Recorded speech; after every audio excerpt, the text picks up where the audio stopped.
Odeeffannoo maddeen alaatii argadhettan yookiin qabadhettan darbaa Premier League England arganna. Premier League Englandin kaleessa Arsenal direetiin ala darbii Londoniin jechuudha. Tottenham Hotspurs goolii 4-1 injifateeti jira.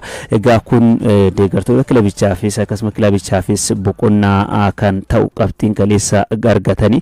Kilabiin kun egaa akkuma yaadannu torbee darbee Wolvesiin goolii 2-0 osoo dursaa jiru booder goolii 2 keessummeessuudhaan qabxii lama dhabuun isaanii yadatama. Kaleessa garuu goolii 4 Tottenham irratti galchee isaayyuu dirree isaatiin ala goolii 4-1 injifachuu danda'ee jira. Tapha kaleessaatiin Arsenal caalmaa gama hundaan fudhateeti kan injifachuu danda'e.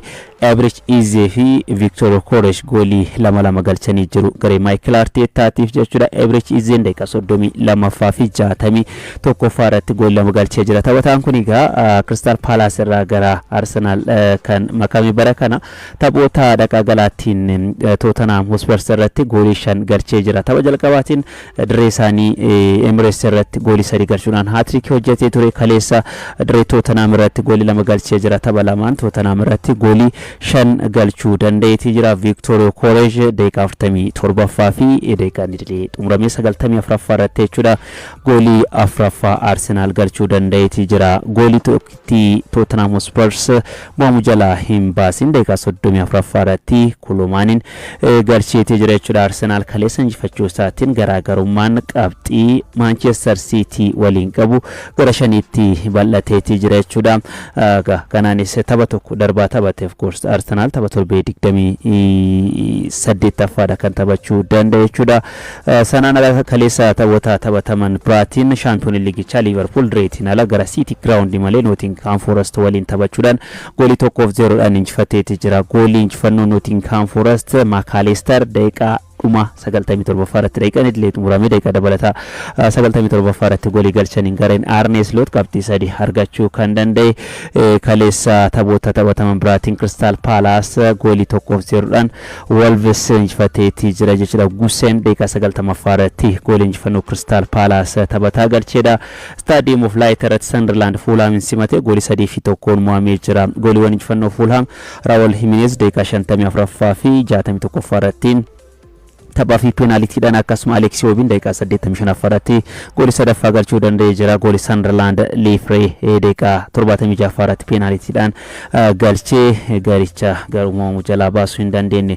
Gaafa sanbataa taphoota taphatamanii fi qabxii isaanii ilaaluudhaaf Aston Villa Reesa Villa Park irratti Leeds Unitedin goolii 1-0 durfamaa ture. Daqiiqaa 88 irratti goolii Tammy Abraham galcheen qabxii tokko argachuu kan danda'e. Aston Villa taphichaan baay'ee rakkatee ture. Leeds United goolii Stage daqiiqaa 31 irratti galcheen kan dursaati ture.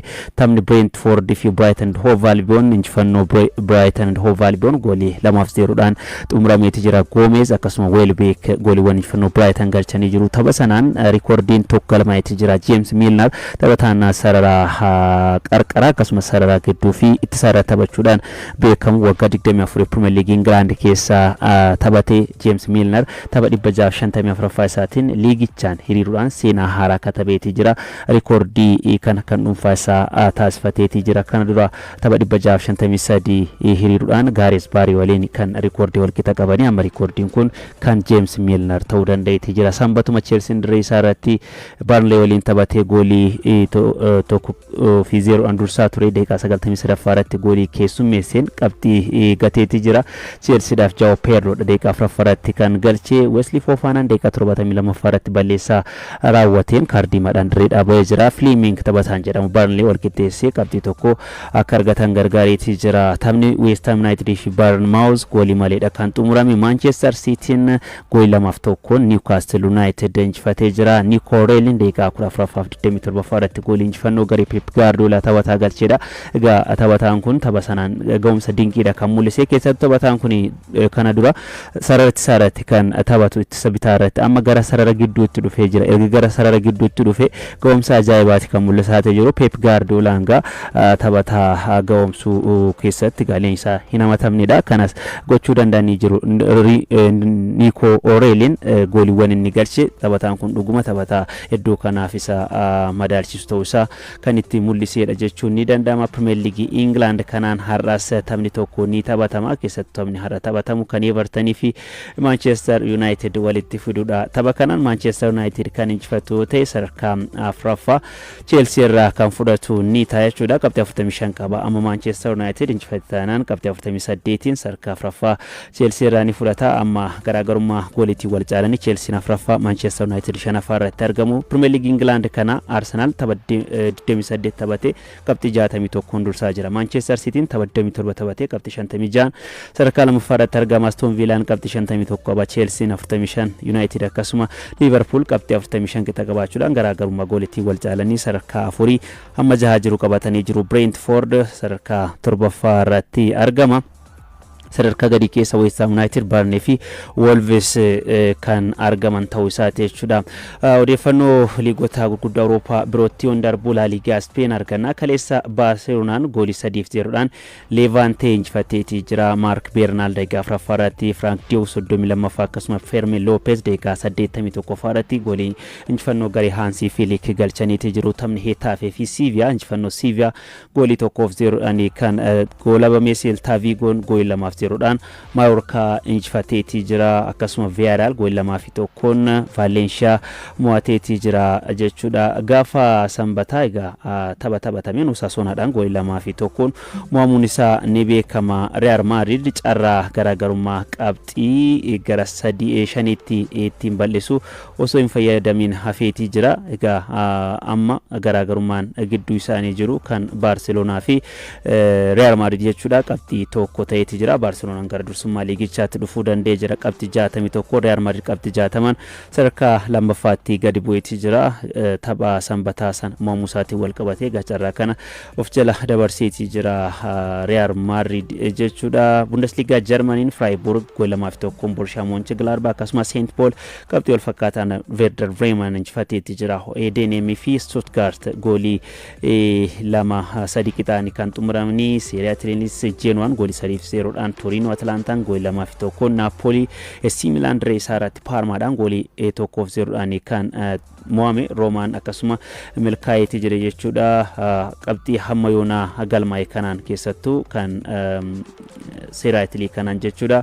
Ga'umsi kilaboota walitti siqaa ta'uu isaatiin wal qabatee kan Inter Milan AC Milan Napoli dabalatee jechuudha. Morkiin bara kana akka cimu taasiseeti jira. Inter qabxii 64 dursaa jira. Of course garaagarummaan gidduu isaanii jiru qabxii 10 AC Milan itti aanaa Napoliin 50 akkasuma Roomaan 50 qabaachuudhaan Juventus qabxii 46 qaba. Gareen Faabrigaas illee jiru koomuun barichaan taatee liigichaa kan ta'e seenaa isaa keessatti yeroo jalqabaatiif waltajjii liiga Awurooppaa yookiin waltajjii Awurooppaa murkii waltajjii Awurooppaa argachuudhaaf taasisaatee jiru. Gaafa sanbataa Juventusiin diree isaaniitiin ala diree Juventus Turin irratti goolii 2-0dhaan injifatanii garee cimaa ta'uu isaanii yookiin murkataa jabaa ta'uu isaa kan itti mirkaneessedha. Dorgommii atileetiksii sadarkaa warqee qaban kan mana keessa dorgommiin Poolaand kan Orliin Kopernikus kaleessa gaggeeffameeti jira. Dorgommii kanaan atileetonni Itoophiyaa sadarkaa tokkoffaa ba'an jiru. Fageenya meetira 300 dubartoota Negastii Geetaachoo injifattee jirti. Fageenyicha daqiiqaa 1:59 maayikiroo sekondii 3 kan mo'atte. Dorgommii kana irratti kan hirmaate atileetiin Itoophiyaa bira dursituu Booramaa 8ffaa baatee daqiiqaa 2:1 jechuudha. Akkasuma fageenya meetira 1500 dhiirotaan Moosisaa Suyyum sadarkaa afuraffaadhaan kan goolabee meetira 1500 dubartootaan Firooyin Haayiluu lammaffaa baatee jirti. Daqiiqaa 4 maayikiroo sekondii 6 Birqaa Heeloom sadaffaa, Gwaayeen Kaliyuu atileetiin jedhamtu sadarkaa afuraffaa, Tsiggee Dhugumaa shanaffaa, Warqinesh Massala 8ffaa akkasuma Hiruut Mashashaa 9ffaa, Saaroon Barhee 11ffaa bahuudhaan dorgommicha xumuraniiti jiru jechuudha. odeeffannoo Pirimeer Liigii Itoophiyaatti wal qabatanitti darba. Pirimeer Liigiin Itoophiyaa marsaan lammaffaan taphoonni torbee 20ffaa sanbataa fi kaleessa gaggeeffamanii jiru. Taphoota kaleessa taphataman kan eegamaa turan irraa eegaluudhaaf keessattuu kaleessa taphoonni 4 istaadiyeemiiwwan lamaan kan Yuunivarsiitii Saayinsii fi Teekinooloojii Adaamaa akkasuma Yuunivarsiitii Hawaasaatti taphataman keessa taphoonni durstoota liigichaa Buna Sidaama akkasuma Hawaasaa fi Nageellee Arsii eegamaa turani. Kilaboonni kunniin sadan isaaniitu qabxii qooddataniiti jiru. Kun morkiin waancaa Pirimeer Liigii Itoophiyaa daran akka hawwatamummaan isaa dabalu kan taasisudha. Maaliif kilaboonni kun qabxii walqixaadha kan qabani. Kaleessa kitaaba isaaniitiin ammallee qabxiidhuma walqixaan itti fufaniiti jiru jechuudha. Garaagarummaa goolitiin wal jaalaniiti Bunni Sidaamaa dursaa kan jiru qabxii 36, Hawaasaan akkasuma qabxii 36 qaba. Nageellee Arsiinis qabxii 36 qaba jechuudha.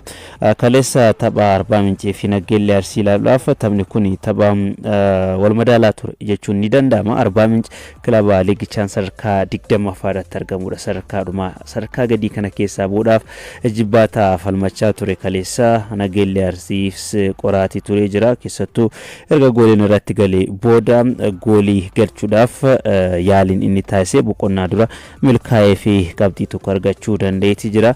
Gama Hawaasaatiin daqiiqaa 18ffaa irratti taphataan sarara gidduu bara kana Pirimeer Liigiidhaan ga'umsa dinqii mul'isaati jiru Daawit Tafarraa Guutaa goolii hawwattuu galcheen Nageellee Arsii dursa qabate.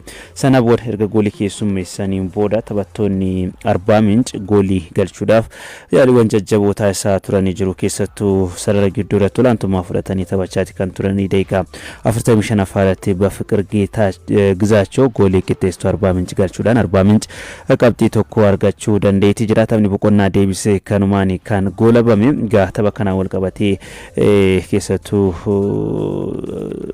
hanqinoonni gama abbaa murtiitiin mul'ataa turaniiti jiru. Pirimeer Liigii Itoophiyaa keessatti hanqinoota irra deddeebii mul'atan keessa kan abbaa murtii ta'uunsaa beekamaadha. Tapha kaleessaa irrattis balleessawwan garaagaraa gama taphattoota Arbaa Minciin raawwatamaatii turan abbaa murtii irra darbaatii kan turani. Sanas ta'e kana taphni sa'aatii 9 irraa eegalee istaadiyeemii Yuunivarsiitii Hawaasaatti Arbaa Minciif Nageellee Arsii gidduutti gaggeeffamee goolii tokkotaan xumuramee jira. Deeggartoonni kilaba Nageellee Arsii simboo Pirimeer Liigii Itoophiyaa bara kanaa ta'an kaleessas lakkoofsan hedduu ta'uudhaan dirree kana sanatti argamuudhaan garee isaanii jajjabeessanii jiru. Nageellee Arsiin maqaa masooguchiiwwan jedhamuun beekamu barana Pirimeer Liigii Itoophiyaatti makamuun isaa ni beekama. Garuu kilabiin kun egaa tapha hawwataaf bashannansiisaa taphachuudhaan goolii galchuun jaallattoota kubbaa miilaa hedduu biratti fudhatama argataati kan jiru.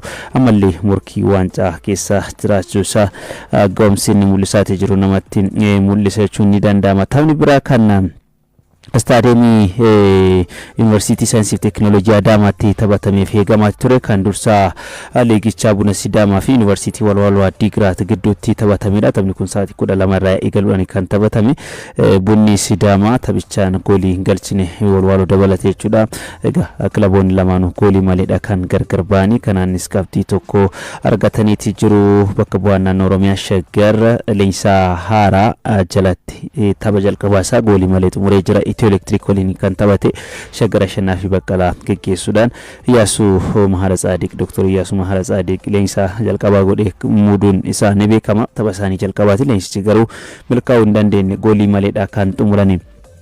Tapha kaleessa Adaamaatti taphatame kun istaadiyeemii Yuunivarsiitii Saayinsii fi Teekinooloojii Adaamaatti taphatame biraatiin Hawaasaan Dirreedawaa waliin goolii tokko qixaanii kan xumure. Tapha kanaan Dirreedawaan goolii Dilaaddis Gabree daqiiqaa 18ffaa irratti galcheen dursaa qabate hamma daqiiqaa 60ffaatti dursaa ture boqonnaa deebisee jechuudha. Daqiiqaa 61ffaa irratti Shimallis Baqqalaa goolii qixxeessituu Hawaasaa galchuudhaan Hawaasaan qabxii tokko argachuudhaan kilaboonni liigicha dursaa jiran sadan isaaniitu Buna Sidaamaa, Hawaasaa fi Nageellee Arsiin qabxii qooddataniiti jiru. Tapha kaleessaatiin garee sadan kana keessa yookiin kilaboota sadan kana keessa tokko osoo injifatee carraa liigichaa dursuu garaagarummaa qabxiitii dursuu ni qabaata ture. Ta'us garuu sadan isaaniitu carrichi fayyadamuu hin dandeenye. Sanbata taphoota taphataman ilaaluudhaaf Adaamaan goolii 1-0dhaan shaampiyoonii Pirimeer Liigii Itoophiyaa Madaan Itoophiyaa injifateeti jira.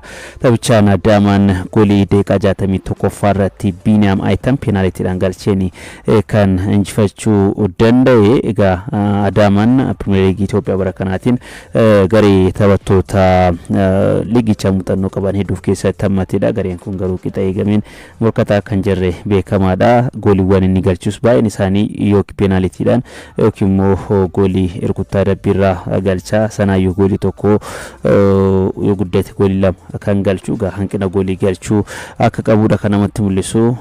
Taphoota 20 irraa keessatti yookiin irratti goolii 16 qofaadha kan galche. Giddu galeessaan tapha tokkoon goolii tokko galchuu isaati kan namatti akeeku. Kanaanis faallaa kanaatiin goolii 14 keessummeesseetii jira jechuudha. Liigichaan jalqabbii liigichaa irratti kilaboota shaampiyoonii ta'an jedhamanii tilmaama dura argatan keessaa tokko kan ture. Tapha goolii 7 keessummeesse Sanbata Walaayittaa Diichaa fi Machaal walitti fide ilaaluudhaaf taphni kun egaa goolii 4 fi 3 injifannoo Walaayittaa Diichaatiin kan xumurame. Walaayittaa Diichaan Pirimeer Liigii Itoophiyaa baranaatiin tapha sadaffaa isaati kan injifate. Taphoota 20 keessaa tapha sadaffaa isaati kan mo'ate. Gooliiwwan injifannoo Walaayittaa Diichaa Yoonaataan Eeliyaas daqiiqaa 47ffaa fi 67ffaa irratti goolii 2 galchee jira. Taphataan kun boqonnaa deebii geeddaramee seenuudhaan jijjiirama uume goolii 2 galchuu danda'eeti jira. Teediroos Hayilamaariyaam akkasuma Kaarlos Daamxoo gooliiwwan Walaayittaa Diichaa lamaanaaf taphattoota galchanidha. Kan Machaal ቸርነት ጉግሳ ጎሊ ለማዮ ገልቹ በረከት ደስታ ጎሊ ተከገልቼ ጅራ ከሰቱ ቸርነት ባይነ ጎሊ ገልቹ ሊግቻኒስ ባይነ ሳደበለቹ ደንደይት ጅራ ተብኒ ብራ ከነ ባንክ ደላ ኢትዮጵያ ፊፋ ሰልክዱ ተበተሜዳ ተብኒ ኩን እንፈኖ ባንኪ ጎሊ ሰዲ ፊቶኮን ጡምራሜቲ ጅራ ባንኪን ደላ ኢትዮጵያ መርሳ ጀልቀባ ክለቦታ ሊግቻን ረከተን ከሳ ተኮቱሬ ጀልቀቢን መርሳ ለማፋጋሪ ፈካታ ገሪ የተሰጀባ ቀቡ ፕሪሚየር ሊግ ኢትዮጵያ ቲምበራ kan argine Faasiliin goolii 3-1 kan injifate Numayyoo amma daqiiqaa 97ffatti goolii 3-0dhaan dursaa ture. Daqiiqaa 98 irratti goolii tokko Tamraat Yaasuu galcheen Faasil goolii tokkitti galchuu kan danda'e. Saayimon Piiteri akkasuma Uzeyfaa Shaafi Saamsoon Chuuchuu taphattoota goolii baankii daldala Itoophiyaa galchanidha jechuudha. Taphni biraa kan sanbata taphatame kan Bahar Daarii fi Hadiyyaa Saanaati. Taphni kun injifannoo Bahar Daar goolii 1-0dhaan kan xumurame. Girmaa Disaasaa daqiiqaa 36 irratti peenaaliitiidhaan goolii injifannoo Bahar Daar galchuu danda'eeti jira. Torbee 20ffaa liigichaatiin irra taphni tokko ni taphatama.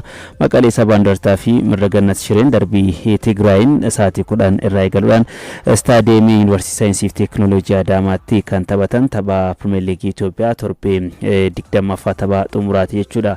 Pirimeer Liigii Itoophiyaa kana Bunni Sidaamaa Hawaasaa fi Nageellee Arsiin qabxii 36 qixa qabaachuudhaan garaagarummaa gooliitiin Bunni Sidaamaa goolii qulqulluu 14 Hawaasaan 12 Nageellee Arsiin 9 qabaachuudhaan sadarkaa 1-3 jiru qabataniiti jiru. Faasil qabxii 33 sadarkaa 4ffaatti argama. Adaamaan qabxii 31 sadarkaa 5ffaa irra taa'eeti jira. Akkasuma Shaggar qabxii 15 sadarkaa 22ffaa irratti argama. Sadarkaa gadii keessa kilaboota jiran Walaayittaa Diichaa, Maqalee Sabaa Indarsaa, Yuunivarsiitii Walwalaa Addiigiraatii fi Arbaa Mincii taphaarraatiin Maqaleen kan injifatu yoo ta'e egaa tapha kanaan jechuudha qabxii isaa 21 gachuudhaan sadarkaa 16ffaa Madin Itoophiyaa irraa kan fudhatu ni ta'a jechuudha.